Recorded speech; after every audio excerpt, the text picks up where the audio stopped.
Hello. So we got back safely from the climate march yesterday. Hooray! There was 60,000 people in Melbourne, 50,000 in London, and a few tens of thousands in Sydney. I think that's the third time I've said that now. So, see how it goes. I've done everything I can. I told everyone what's going on. I sent them videos, invited them to sign petitions,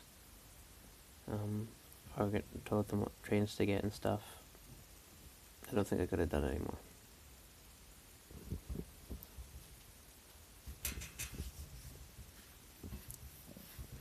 I could have perhaps emphasized that climate change is going to affect everyone.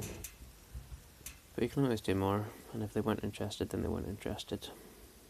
Using shock and horror tactics. I don't like using shock and horror tactics anyway. Oh well, that's that. The chance to let people know what you think has now passed. Or rather, the chance to make a difference in the climate change summit in Paris has not passed. Unless you sign a petition, which you still have a whole 11 days left to do. Anyway. I did some interesting things today. I did some discipline. So some kid jumped in close and I said, "Buddy, don't jump so close." And then they did it again, so I was like, "Right, see you, buddy. 2 minutes at the pool, eh?" And he told all his friends like he was a hard man. I got kicked out of the pool for 2 minutes. Adam said, "You sure you have to go back to Scotland? You sure you don't want a job here?"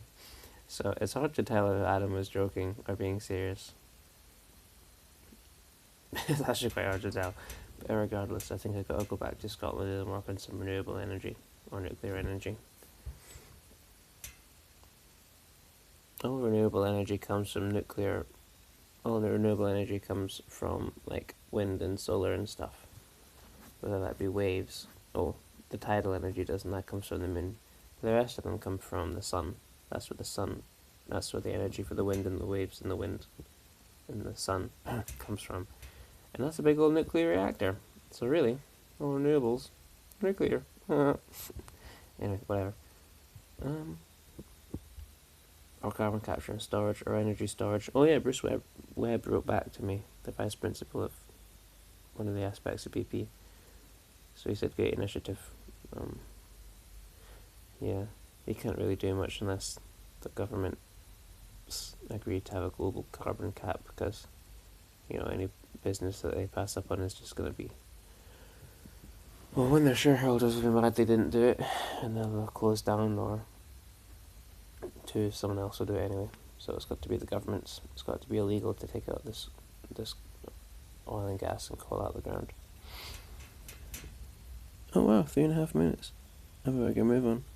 What else happened today? What else happened today? Oh, there was something. Got 3 litres of milk. Because it's going to get thrown out anyway. That wasn't it. But anyway, here endeth the video. 3, 2, 1.